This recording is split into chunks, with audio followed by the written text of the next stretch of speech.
Sunday suspense ক্লাসিক্সে আজ শুনবেন সৈয়দ মুস্তাফা সিরাজের লেখা 3টি ভূতের গল্প। বাংলা সাহিত্যের রোমাঞ্চকর কিছু গল্প দিয়ে সাজানো আমাদের এই বিশেষ নিবেদন সানডে সাসপেন্স।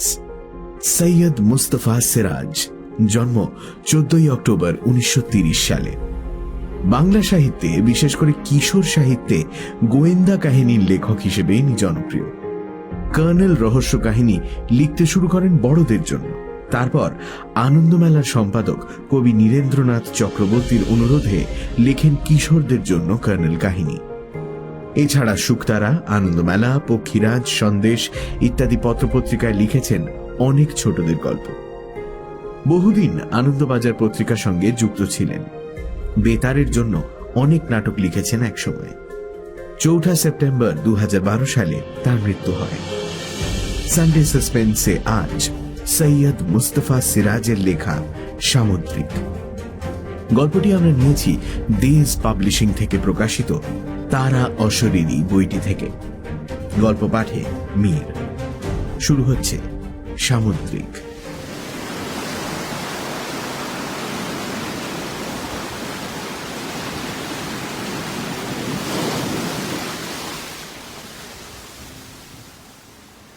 পূর্ব উপকূলে চন্দনপুর অন সির মতো নির্জন সমুদ্র তীর আর কোথাও নেই।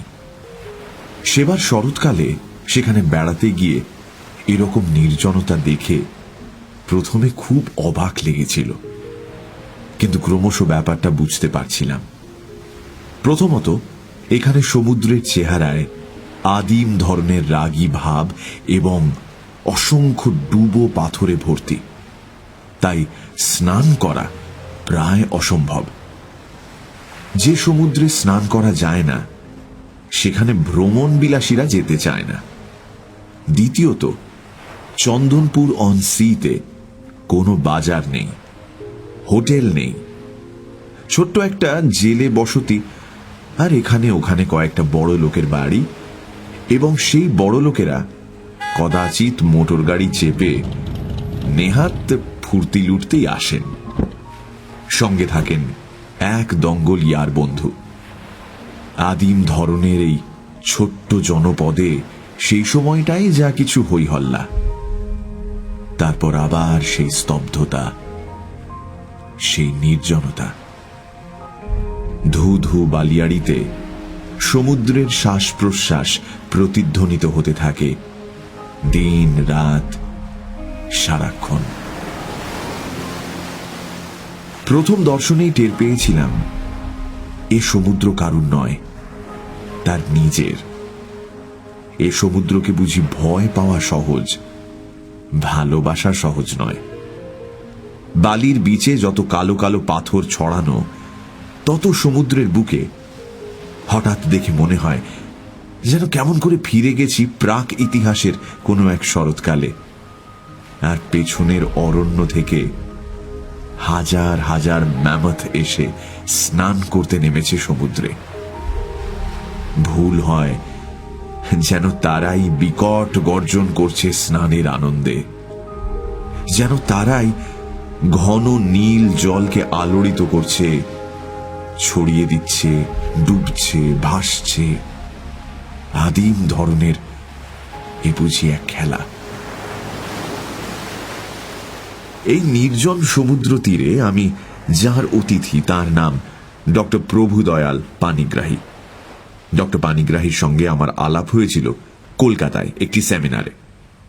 কথায় কথায় বলেছিলেন, যদি নির্জনতায় কয়েকটা দিন কাটাতে চান, চন্দনপুর অন সিতে চলে যাবেন। ওখানে আমার একটা বাড়ি আছে, শরৎকালটা ওখানেই আমি থাকি। সমুদ্র নিশ্চয়ই দেখেছেন, কিন্তু চন্দনপুর অন সিতে সমুদ্রের স্বরূপ দেখে অবাক হবেন। ডক্টর পানিগ্রাহী ইতিহাসের অধ্যাপক। চন্দনপুর অন সিতে যাদের বাড়ি আছে তাদের মতো অবশ্য বড় লোক নন, ফুর্তিবাজও নন, বরং স্বভাবে একেবারে সাদা সিধে, নিরস এবং সবসময় কেমন যেন গম্ভীর। বাড়িটা মাঝারি আয়তনের, একতলা, এক টুকরো বাগানও আছে। জানলা থেকে সমুদ্র দেখা যায়। আমার বেশ ভালোই লাগছিল। বাড়িতে ডক্টর পানিগ্রাহী ছাড়া আর জনমানুষটি নেই। উনি নিজেই রান্নাবান্না করেন, বেশিরভাগ সময় পড়াশোনা নিয়ে থাকেন। সব ঘরে কাঁড়ি কাঁড়ি বই। বুঝতে পারছিলাম ইতিহাসের গবেষকের পক্ষে হয়তো এমন একটা পরিবেশই খুব বাঞ্ছনীয়।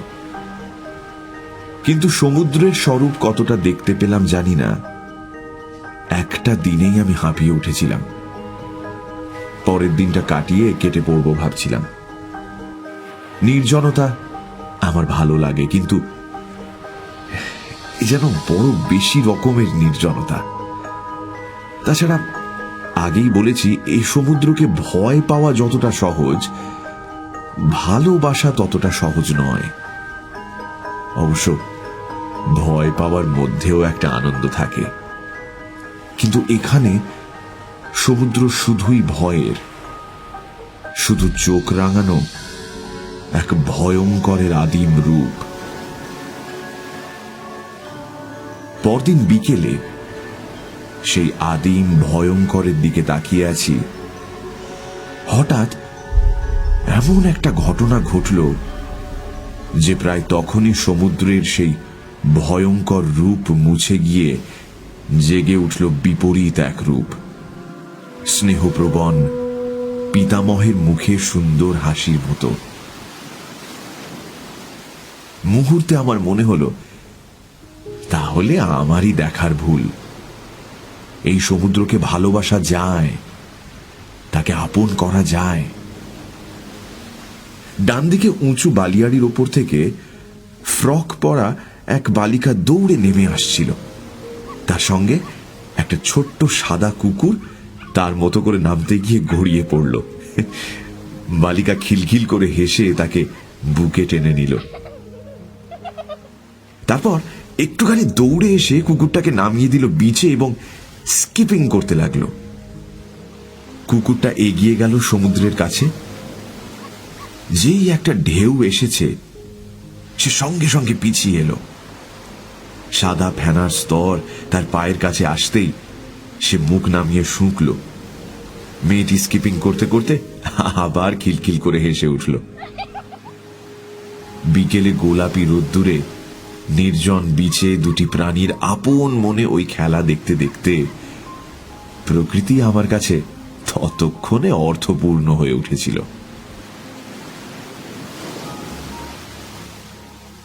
সমুদ্রের ওপর শেষ বেলার সেই গোলাপি আলো পড়েছে।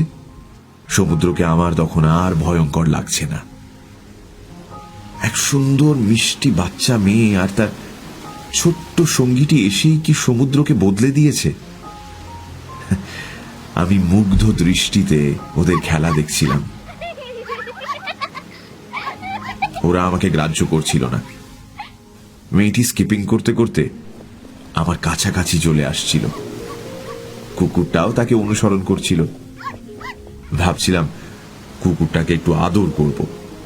ফুটফুটে সাদা, নরম, যেন এক পুতুল কুকুর। আর ওই মেয়েটিও যেন এক সুন্দর পুতুল। কিন্তু ওরা আমার দিকে তাকাচ্ছিল না। কাছাকাছি এসে আবার দূরে সরে যাচ্ছিল।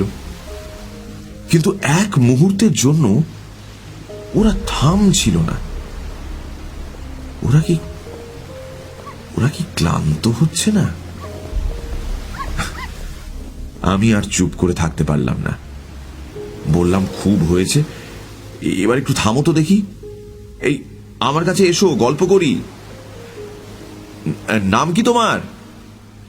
আর এই খুদে প্রাণীটারই বা কি নাম? আমার দিকে তবু তাকালো না ওরা।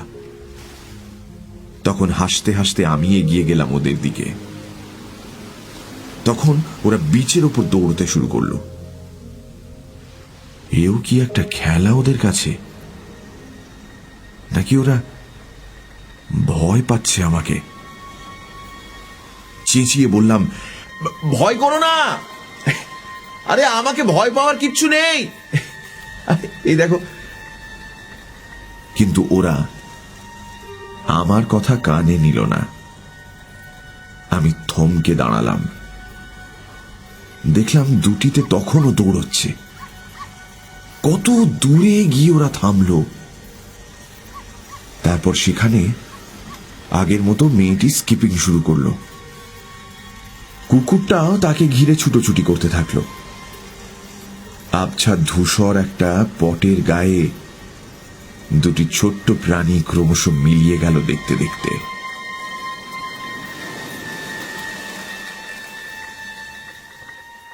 আমার মন খারাপ হয়ে গেল। বেশ তো ওরা খেলছিল, কেন যে ওদের বিব্রত করতে গেলাম? অচেনা মানুষকে ওরা ভয় পেতেই পারে। একটা পাথরের উপর বসে রইলাম। সূর্য ডুবে গেলে ধূসরতা ক্রমশ ঘন হলো সমুদ্রের দিকে। নির্জন বিচে কিছুক্ষণ বসে থাকার পর উঠতে যাচ্ছি, হঠাৎ ধূপ ধূপ শব্দে চমকে উঠলাম। তারপর দেখি সেই মেয়ে আর তার কুকুর ফিরে এসে আগের মতোই খেলছে। এবার কোনো কথা বললাম না। আবছায়ার ভেতর দুটি কালো মূর্তির নড়াচড়া দেখতে পাচ্ছি। ওদেরই খেলা আর কতক্ষণ চলবে? ওরা কি বাড়ি ফিরবে না?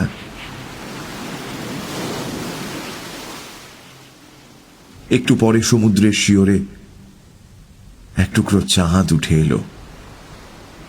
সমুদ্রের জলে ঝলমলিয়ে উঠল নরম সোনালী জ্যোৎস্না। সারা সমুদ্র যেন তখন সোনার কারুকার্য। মেয়েটি সমানে স্কিপিং করছে। এতক্ষণে আমি উঠে দাঁড়ালাম। তারপর ওদের দিকে এগিয়ে গেলাম। বললাম, কি আর কতক্ষণ খেলবে তোমরা? হ্যাঁ, বাড়ি যাবে না? মেয়েটি থমকে দাঁড়ালো। কুকুরটা তার পায়ের কাছে এসে আমার দিকে মুখ তুলল। তার চোখে জ্যোৎস্না চকচক করতে থাকলো। আশ্চর্য নীল দুটি চোখে প্রাণীটা আমাকে দেখছে। মেয়েটির চোখেও তেমনি জ্যোৎস্নার উজ্জ্বলতা। বললাম, কি কথা বলছো না কেন? কি নাম তোমার? মেয়েটি কি যেন একটা বলল। বিচে এতক্ষণে বাতাস বইছে জোরালো হয়ে। সমুদ্রের গর্জন আর প্রবল বাতাসে কথাটা ঠিক শোনা গেল না। আরো কাছে এগিয়ে গিয়ে বললাম, কি নাম? কোথায় থাকো? মেয়েটি একটু হাসল। তারপর হঠাৎ আগের মতো দৌড়তে শুরু করলো। জ্যোৎস্নায় ধু ধু সাদা বালিয়াড়ির ওপর দিয়ে মেয়েটি আর তার প্রিয় সঙ্গীকে ক্রমশ মিলিয়ে যেতে দেখলাম। এতক্ষণে সন্দেহ হলো মেয়েটি বোবা, নয়তো আমার ভাষা বুঝতে পারিনি। কিন্তু বোবারা কি খিলখিল করে হাসে? একটা সন্দেহ থেকে গেল।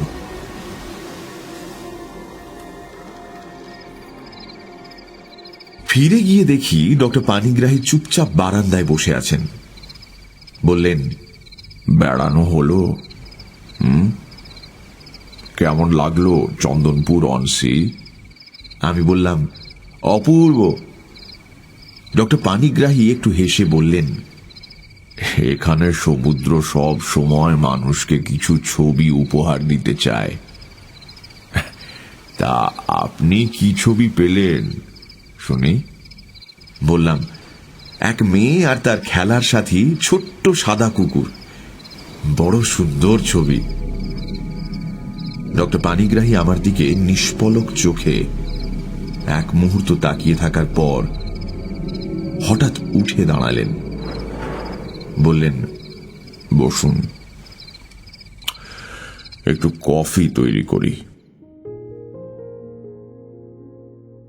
সত্যি বলতে কি, পরদিনই যে যাব ভাবছিলাম, যেতে তো ইচ্ছে করলই না, বরং চন্দনপুর অনসির সমুদ্রকে ভীষণ ভালোবেসে ফেললাম। সারাক্ষণই সমুদ্র তীরে গিয়ে বসে থাকতে ইচ্ছে করে। যতক্ষণ বসে থাকি, সেই ফুটফুটে সুন্দর ফ্রক পরা বালিকা আর তার সাদা কুকুরটা সমুদ্রে জল ছুঁয়ে খেলা করে বেড়ায়, কখনো দূরে কখনো কাছে। মেয়েটি স্কিপিং করে, কখনো কখনো বা বালিয়াড়ির দিকে দৌড়ে যায়, কিছুক্ষণ অদৃশ্য হয়ে যায়, আবার ফিরে আসে। আমি তাকে ডাকি, কথা বলতে চাই, সে শুধু নিঃশব্দে হাসে, আবার ছুটে যায়। তার কুকুরটা একটু দূরে দাঁড়িয়ে যেন অবাক চোখে আমাকে দেখতে থাকে, কিন্তু সেও তার সঙ্গীর মতো নিঃশব্দ।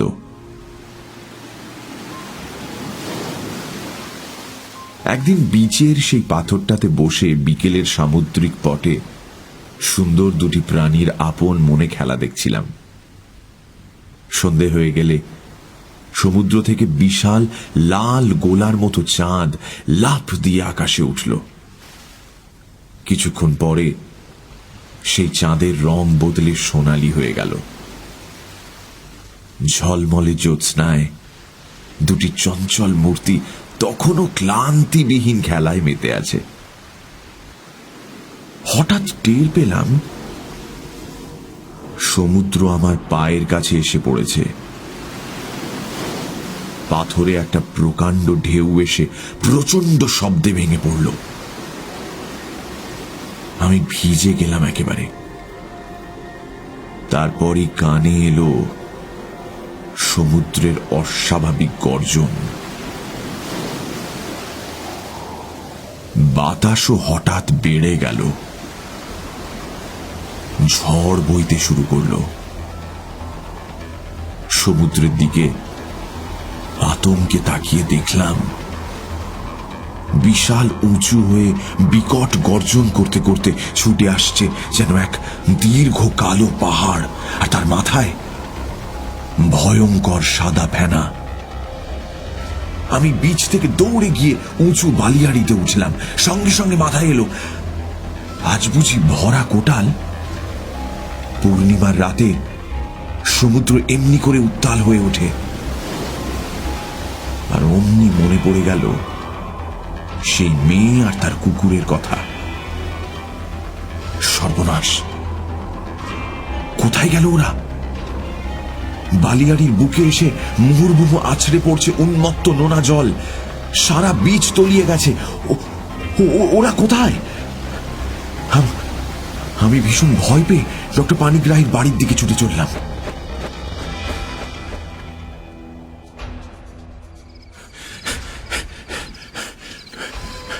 ডক্টর পানিগ্রাহী! ডক্টর পানিগ্রাহী বারান্দায় আলো জেলে বসেছিলেন। আমার অবস্থা দেখে একটু হেসে বললেন, সমুদ্র আপনাকে আজ কি উপহার দিয়েছে তা তো দেখতেই পাচ্ছি।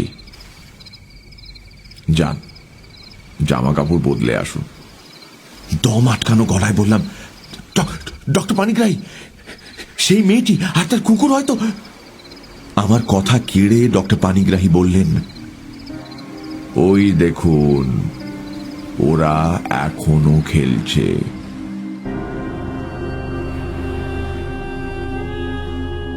ভীষণ অবাক হয়ে দেখি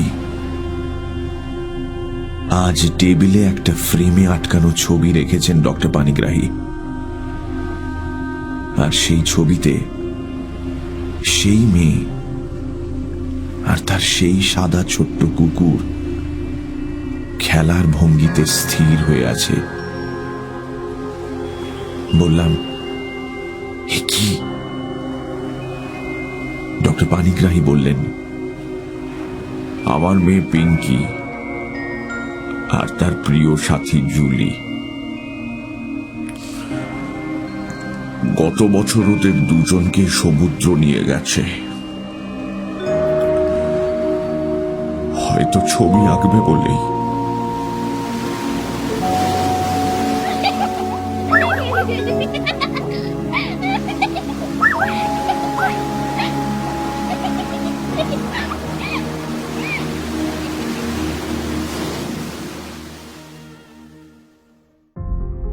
সানডে সাসপেন্স ক্লাসিক্সে শুনছিলেন সামুদ্রিক। এর পরের গল্প বাঁচা মরা।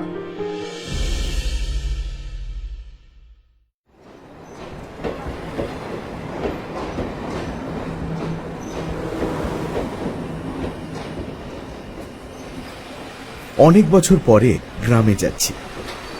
ট্রেন লেট করেছিল। স্টেশনে নেমে দেখি শেষ বাস চলে গেছে রাত 9টায়।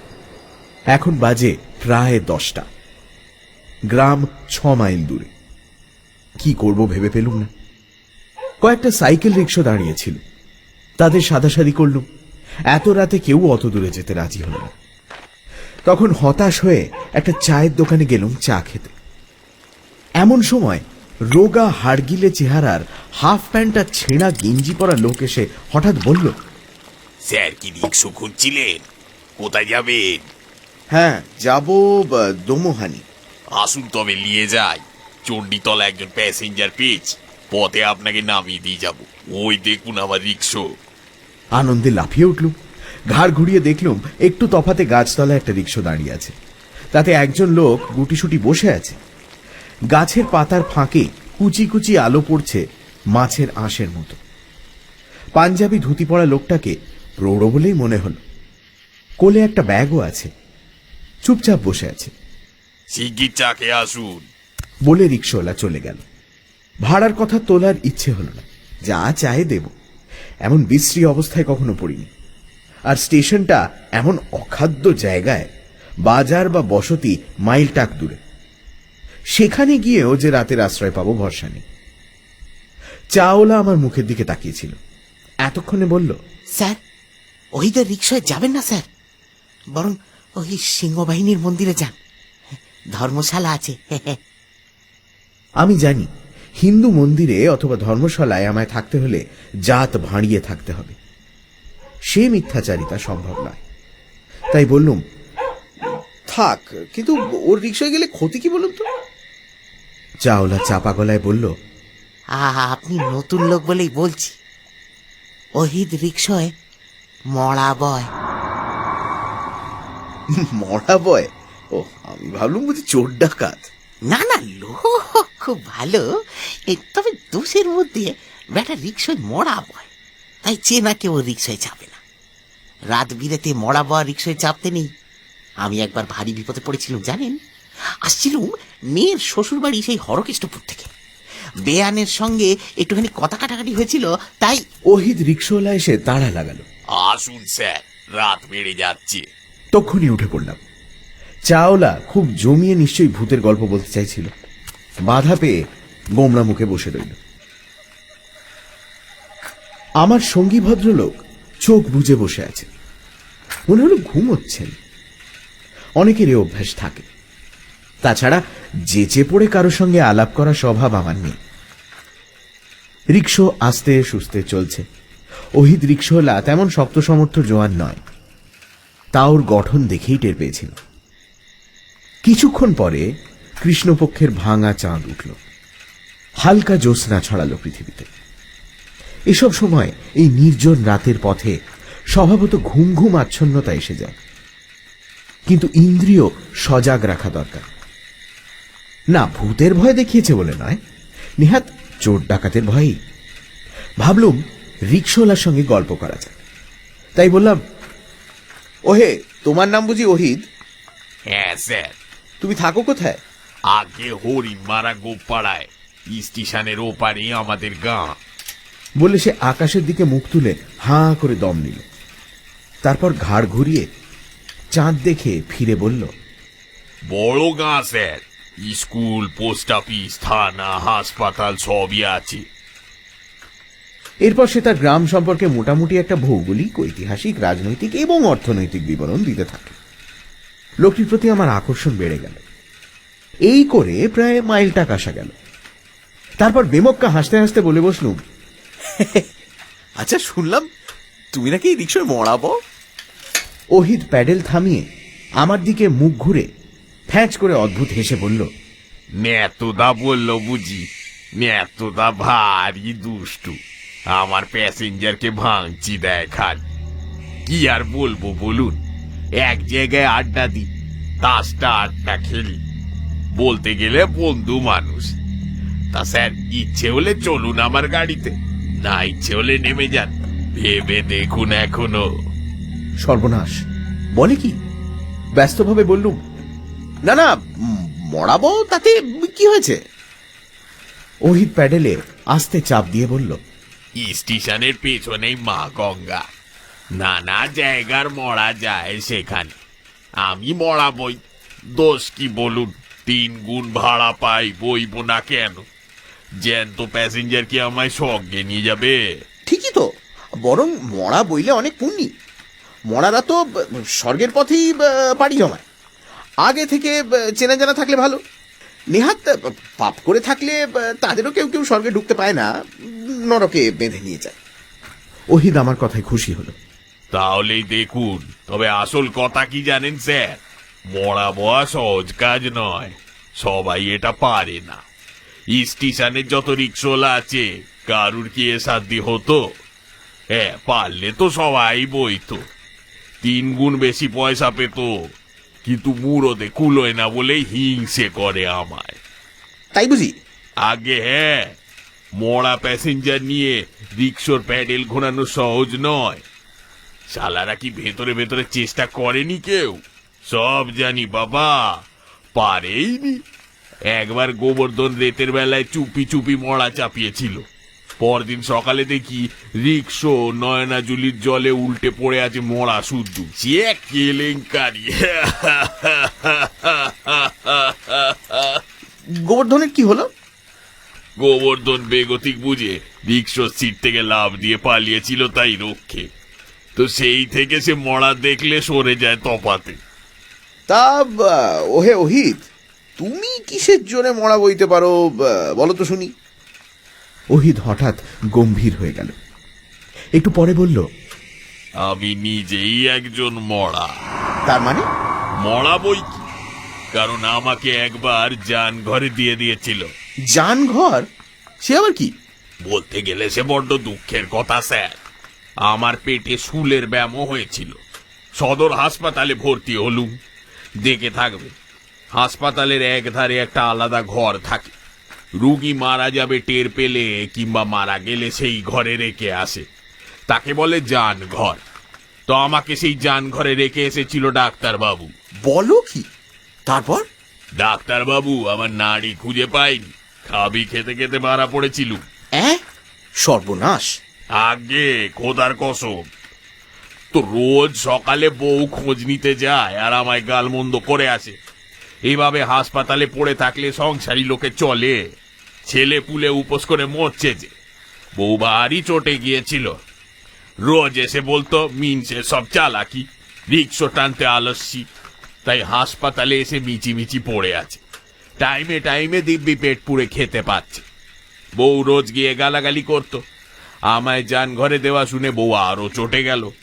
বাড়ি থেকে একটা মুড়ো ঝাঁটা এনে জান ঘরের দরজায় গিয়ে চেঁচিয়ে বলল, ন্যাকা বিরার জায়গা পাওনি, ওটো ওটো বলছি, পড়ে আছো আর এখানে আমরা উপোস করে মরছি, না ওটো তো পিঠের চামড়া ঝাঁঝরা করে দেব। এই বলে যেই ঝাঁটা তুলেছে, আমি স্যার তড়াক করে উঠে পড়েছি। সর্বনাশ! সর্বনাশ বলে সর্বনাশ, আমার বউকে তো স্যার দেখেননি। তারপর কি হলো? দেখতেই পাচ্ছেন, রিক্সোর প্যাডেল ঘোরাচ্ছি। ফের চাঁদটা দেখার পর বলল, আমি জান ঘর থেকে পালিয়ে আসা মরা স্যার, আমি কেন মরায় ভয় পাবো বলুন? সে ফ্যাঁচ করে অদ্ভুত হাসলো। এবার এতক্ষণে তার মুখের একটা পাশ, একটা চোখ অব্দি দেখতে পেলাম ফিকে জ্যোৎস্নায়। নীল ঝকঝকে ওই চোখ কি জ্যান্ত মানুষের? আমার গা ছমছম করল। এই সময় হঠাৎ দেখি আমার সঙ্গী যাত্রীটিও এতক্ষণে একটু নড়লেন এবং গলার ভেতর খিক করে হেসে উঠলেন। চোখও খুললেন। ভয় ভয়ে বললুম, কি হলো মশাই, হাসছেন কেন? ভদ্রলোক ভারী গলায় বললেন, কে জ্যান্ত কে মরা বোঝা ভারী কঠিন। এ আমায় দেখছেন, বলুন তো আমি জ্যান্ত না মরা? যা, মরারা কথা বলে না। আপনি তো দিব্যি কথা বলছেন। বলে মশাই বলে, আপনি জানেন না, সে আলাদা কথা। পাগল নাকি? বললুম, নিজেকে বুঝি আপনি মরা ভাবেন? ভাববো কি মশাই, আমি তো সত্যি সত্যি মরা। বলেন কি? ওই যে ওহিদ বলল সে জানঘর থেকে পালিয়ে এসেছিল বউয়ের ঝাঁটার ভয়ে, হ্যাঁ, আমিও আজ জানঘর থেকে পালিয়ে এসেছি জানেন। আপনিও কি বউয়ের ভয়ে পালিয়ে এসেছেন? ভদ্রলোক জোরে ঘাড় নেড়ে বললেন, আমার মশাই বউটাও নেই। তাহলে? ডাক্তার বাবুর ভয়। মশাই সবে মারা গেছে। ডাক্তার বাবু কিনা ইয়া বড় ছুরি বাগিয়ে আমাকে টুকরো টুকরো করে কাটবার ফোন দিয়ে এঁটেছেন। পোস্টমর্টেম বলুন? ঠিক বলেছেন। তো যেই ছুরিটা আমার বুকের দিকে এনেছেন, আমি এক লাফে উঠে ডাক্তার বাবুকে ধাক্কা মেরে হটালুম। কারা চেঁচালো, ধর ধর, পালাচ্ছে, মরা পালাচ্ছে। আমি ততক্ষণে পগার পান, বাপস, আর ভুলেও হাসপাতালে নয়। ভদ্রলোক খিক খিক করে ফের হাসলেন। ওহিদ সায় দিয়ে বলল, কখনো নয়, ভাগ্যিস মারা গিয়েছিলুম বলেই না উচিত শিক্ষাটা হলো। ভদ্রলোক হাসি থামিয়ে আমার দিকে ঘুরে বললেন, যাক, এবার আপনারটা শোনা যাক। আমার কি? আরে লজ্জা কিসের মশাই, লুকো চাপা করে আর কি লাভ বলুন? এখানে তো কোনো জ্যান্ত মানুষ নেই, প্রাণ খুলে বলে ফেলুন, আপনি কিভাবে? আরে কি মুশকিল, আমি হাসপাতালেও যাইনি, আপনার সেই জানঘর কিংবা লাশ কাটা ঘরেও আমায় ঢোকানো হয়নি। আমি যাচ্ছি অনেক বছর পরে জন্মভূমি দেখতে। ভদ্রলোক ধমক দিলেন, চালাকি হচ্ছে, আমরা মরা চিনি না। কি রে ওহিদ, বল না বাবা। স্যারকে দেখেই চিনেছিল, নইলে কেনই বা নিয়ে গিয়ে সাধবো। রেগে গিয়ে বললুম, আমি মরা নই, জ্যান্ত মানুষ, নাড়িটা টিপে দেখুন না। ভদ্রলোক গম্ভীর মুখে বললেন, হ্যাঁ রে ওহিদ, তাহলে কি ভুল করেছিস বাবা? ওহিদ জোর গলায় বলল, আমার ভুল হতেই পারে না, এত কাল মরা বইছি। ভদ্রলোক হাত বাড়িয়ে বললেন, দেখি আপনার নাড়িটা দেখি। বলে খপ করে আমার হাতটা কবজির মধ্যে ধরে ফেলতেই টের পেলুম কি ঠান্ডা বরফের মতো ওর হাতটা, আর চোখের ওই দৃষ্টি, আবছা জ্যোৎস্নায় জল জলে নীল ওই দুই চোখের দৃষ্টি। হাত ছাড়িয়ে নিয়ে চলন্ত রিক্সা থেকে লাফ দিল, আছাড় খেয়েই উঠে পড়ল। তারপর দিক বিদিক না দেখে দৌড় দৌড় দৌড়। পেছন থেকে ওরা চেঁচাতে লাগলো, ধর ধর, পালালো পালালো। স্টেশনের আলো লক্ষ্য করে দৌড়চ্ছিল। হাঁপাতে হাঁপাতে যখন সেই চায়ের দোকানে গিয়ে পৌঁছলুম, বিজ্ঞ চাওলা হেসে বলল, জানতো, তখন নিষেধ করলুম, শুনলেন না। সোজা ধর্মশালায় চলে যান, সকালে রওনা হবে।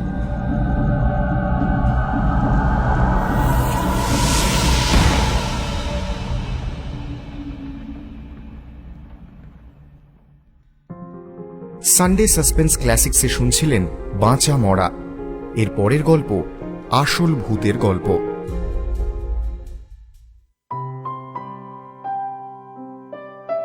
ভূতের গল্প তো অনেকেই শুনেছ, কিন্তু দেখেছ কজন? যারা দেখেছে বলে তারা কিন্তু নকল ভূতই দেখেছে। আসল ভূত কি দেখা দেয়? বলবে ভূতের আবার আসল নকল আছে নাকি? আলবাত আছে। যেমন ধরো, দুপুর রাতে পাঁচিলের ধারে হঠাৎ দেখলে ঘোমটা পরে কে যেন দাঁড়িয়ে রয়েছে, ভীষণ ভয় পেয়ে চেঁচামেচি করে ঘরে ঢুকলে। তখন বাবা গিয়ে দেখলেন ক্ষান্ত পিসি দিনে কাপড় শুকোতে দিয়েছিলেন তারে, তোলা হয়নি। বাতাস বইছিল জোরে, কাপড়টা উড়ে গিয়ে জবা গাছের মাথায় জড়িয়ে গেছে, আর তাই দেখে হঠাৎ ভূত ভেবে বসে আছো। এই হলো নকল ভূত।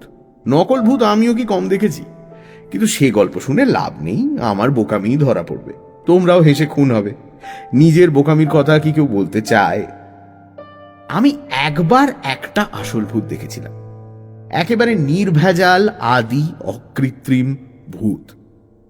সেই ভূতের গায়ে অনায়াসে বিশুদ্ধ এবং টাটকা বলে লেবেল এঁটে দেওয়া যায়। কিন্তু এখন যেমন সহজে বলে যাচ্ছি, আসল ভূতটা দেখার সময় মোটেও ব্যাপারটা সহজ ঠেকেনি। ওরে বাবা, সে বড় গোলমেলে ব্যাপার। আর সেই দৃশ্যটা মনে পড়লে আজও গায়ের রক্ত ঠান্ডা হয়ে যায়।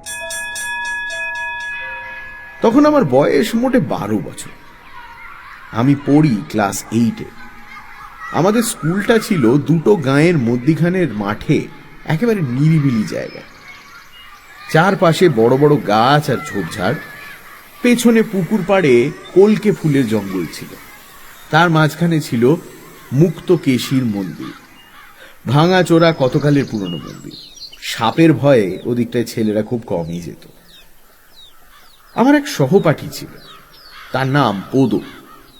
কালো কুচকুচে চেহারা, বলিষ্ঠ গড়ন, খেলাধুলায় খুব ঝোঁক ছিল, কিন্তু পড়াশোনায় তেমন কিছু ছিল না। কোন রকমে টেনে টুনে পাশ করে যেত। আমার সঙ্গে পোদোর ভাব হবার কারণ, ক্লাসে মাস্টার মশাই পড়া জিজ্ঞেস করলে আমি ওকে ফিস করে বলে দিতাম। পরীক্ষার সময় তো কথাই নেই, আমার খাতা থেকে টুকতে দিত। এতে আমারও লাভ ছিল, কারোর সঙ্গে ঝগড়াঝাটি হলে পোদো আমার পক্ষ নিত। তখন পাড়া গাঁয়ে প্রচন্ড ম্যালেরিয়া জ্বরের উপদ্রব ছিল। মহামারীর মতো গাঁ উজাড় হয়ে যাচ্ছিল এই রোগে। বার্ষিক পরীক্ষার কয়েকদিন আগে বেচারা পোদো ম্যালেরিয়ায় ভুগে মারা গেল। আমি একেবারে একা হয়ে গেলাম, যেন মন ভেঙে গেল। পড়াশোনা যা করেছিলাম সব ভুলে গেলুম যেন। ইংরেজি আর বাংলা পরীক্ষা তো কোন রকমে দিলুম। তৃতীয় দিনে ভূগোল আর সংস্কৃত। ভূগোলও মোটামুটি হলো, কিন্তু সংস্কৃতের প্রশ্ন দেখে চক্ষু চড়ক গাছ।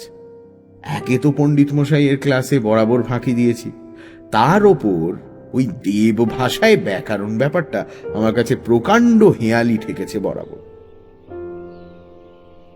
তখন শীতের বিকেল নেমেছে।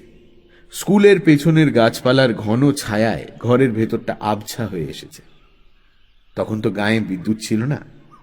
আমি জানলার পাশে সিটে বসেছিল, প্রশ্নপত্র নিয়ে আকাশ পাতাল ভাবছি। হঠাৎ চোখের কোণা দিয়ে দেখলুম, হ্যাঁ, সেই পোদোই বটে। পরনে খাকি হাফ প্যান্ট, গায়ে ময়লা একটা শার্ট, জানলার বাইরে ঝোপের কাছে দাঁড়িয়ে আছে এবং আমার দিকে তাকিয়ে চোখের ইশারা করছে। প্রায় চেঁচিয়ে উঠেছিলুম আর কি, ভয়ে নয় আনন্দে। কিন্তু তক্ষুনি মনে পড়ে গেল পোদো তো মারা গেছে। আর অমনি সারা শরীর হিম হয়ে গেল, ভয়ে চোখ বুজে ফেলল। সংস্কৃতের পরীক্ষা পণ্ডিত মশাই নিজেই গার্ড দিচ্ছিলেন ঘরে। বললেন, ও কি রে তপু, ধ্যান করছিস নাকি? হ্যাঁ, চোখ খুলে কাঁচুমাচু করে মুখ খুললাম। পোদো স্যার। পোদোর জন্য শোক প্রকাশ করছিস? হ্যাঁ, এই বলে পণ্ডিত মশাই আকর্ণ হাসতে লাগলেন। ঘর শুদ্ধ ছেলেরাও আমার দিকে তাকিয়ে হাসাহাসি শুরু করলো। পণ্ডিত মশাই তারপর হাসি থামিয়ে বললেন, বন্ধুর জন্য শোক প্রকাশ পরে হবে, বুঝেছ? পণ্ডিত মশাই কিন্তু ভীষণ রাগী মানুষ। দেয়ালে মাথা ঠুকে দিতেন, নয়তো কান ধরে মার্চ করাতেন। এমনি সব শাস্তি দিতেন আমাদের।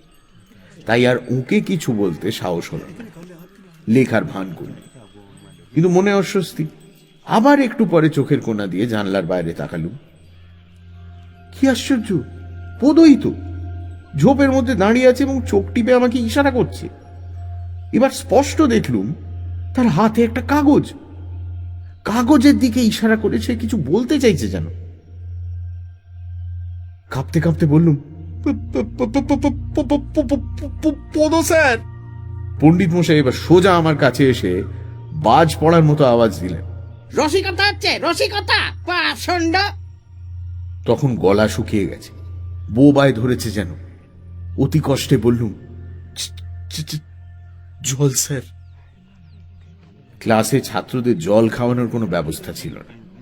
বাইরে টিউবওয়েলে গিয়ে খেয়ে আসতে হতো। টিউবওয়েলটা ছিল খেলার মাঠের এক কোনায়। পণ্ডিত মশাই দাঁত মুখ খিঁচিয়ে বললেন, জল খাবো তো পোদো করছো কেন মূর্খ? যাও গিয়ে জল খেয়ে এসো। বাইরে গেলুম, কোথাও কেউ নেই। পরীক্ষার সময় আজকালকার মতো তো গার্জেনরা তখন স্কুলের আনাচে কানাচে গিয়ে দাঁড়িয়ে থাকতো না। ভয়ে ভয়ে টিউবওয়েলের কাছে গিয়ে সেই ঝোপটার দিকে তাকালো। না, কেউ নেই তো ওখানে। এক হাতে টিউবওয়েলের হাতল চেপে অন্য হাতে জল খাওয়া ভারী কঠিন। হঠাৎ মনে হলো হাতলটা কেউ যেন চেপে দিচ্ছে। গল গল করে জল পড়তেও দেখি। জলের তেষ্টা এত বেশি যে অত কিছু লক্ষ্য না করে জল খেতেই থাকে। জল খাওয়ার পর ভয়টা অনেক কেটে গেল। তখন মনে হলো নেহাত চোখের ভুল। সেই সময় চোখ গেল মুক্তকেশীর মন্দিরের দিকে। অমনি আমার বুক কেঁপে উঠল। কি আশ্চর্য, পোদ মন্দিরের বারান্দা থেকে ইশারা করে ডাকছে। মনে হলো তাহলে পোদ নিশ্চয়ই একেবারে মারা পড়ে। তার মানে শ্মশানে গিয়ে যেভাবেই হোক বেঁচে উঠেছিল, কিংবা কোনো সাধু সন্ন্যাসীর দয়ায় প্রাণ ফিরে পেয়েছিল। আমাদের খবরটা কোনো কারণে জানানো হয়নি। ছেলে মানুষ বুদ্ধিতে এভাবেই ব্যাপারটার ব্যাখ্যা করল। তারপর মরিয়া হয়ে মন্দিরের জঙ্গলে ঢুকে পড়ল। সামনে গিয়ে চেঁচিয়ে বললুম, পোদ, তুই বেঁচে আছিস? পোদ ঠোঁটে আঙুল রেখে ইশারায় চুপ করতে বলল। তারপর বারান্দার উপর থেকে একটা ভাঁজ করা কাগজ ফেলে দিল। কাগজটা খুলে দেখি সংস্কৃতের প্রশ্নের কতগুলো উত্তর লেখা রয়েছে। ঠিক এগুলোই আমার জানা ছিল না। কাগজে গোটা গোটা অক্ষরে লেখা উত্তরগুলো প্রাণপণে মুখস্থ করতে লাগলো। পোদর বাঁচা মরা ব্যাপারটা তখন আর মাথায় নেই। পরীক্ষা বলে কথা। একটু পরেই আচমকা কে যেন আমার কান ধরে ফেলল। অমনি আঁতকে উঠে দেখি পণ্ডিত মশাই। পণ্ডিত মশাই চেরা গলায় চেঁচিয়ে উঠলেন, ওরে হতচ্ছাড়া তস্কর, কুটবুদ্ধি কুষ্মান্ডা, পড়াশোনায় ফাঁকি দিয়ে এখন এমনি করে চুরির রাস্তা ধরেছ? কাঁদো কাঁদো স্বরে বললুম, না স্যার। চাপড়া, শব্দ তস্কর বালক। পণ্ডিত মশাই আমাকে সেই কাগজটা শুদ্ধ হিড় হিড় করে টেনে নিয়ে চললেন। ক্লাস 8-এ ফেল করেছিল সেবার। সে ওই পোদর ভূতের জন্য। কিন্তু কেউ কি সে কথা বিশ্বাস করলো? বাবা বলেছিলেন, পড়াশোনা করবে না তা টুকলিফাই করা ছাড়া তো উপায় ছিল না। ধরা পড়ে বেচারা পোদর ঘাড়ে চাপাচ্ছে। কিন্তু কাকে বোঝাবো ব্যাপারটা কত সত্যি? আমি বলেছিলাম, কিন্তু হাতের লেখাটা তো আমার নয়, পোদর লেখা, ওটা মিলিয়ে দেখো না। শুনে দাদা বলেছিলেন, হতভাগা, অসুখের আগে পদ তোর কাছ থেকে তো সংস্কৃত বইটা নিয়ে গেছিল না? আমি দেখেছি বইটা ফেরত আনার পর ওটার মধ্যে পোতোর হাতে লেখা একটা কাগজ ছিল। চালাকি করিস না। আমি কিন্তু দেখিনি কোনো কাগজ। যাক গে, যা হবার তো হয়েছে। এই গল্পটা এতদিন কাউকে বলিনি। বললেই তো বলবে নিজে টুকলিফাই করে ভূতের ঘাড়ে বদনাম দেওয়া হচ্ছে। মহা ধরিবার ছেলে বাবা।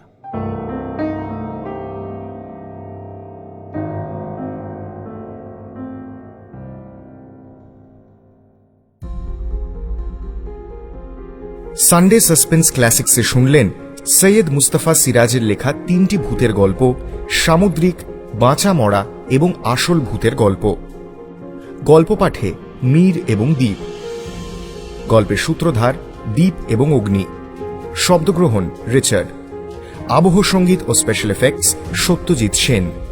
বিশেষ সহযোগিতায় লাবণ্য ও রাইট ব্রাদার্স থেকে অনির্বাণ এবং অভিষেক। প্রচার অলঙ্করণ গ্রিনিং ট্রি।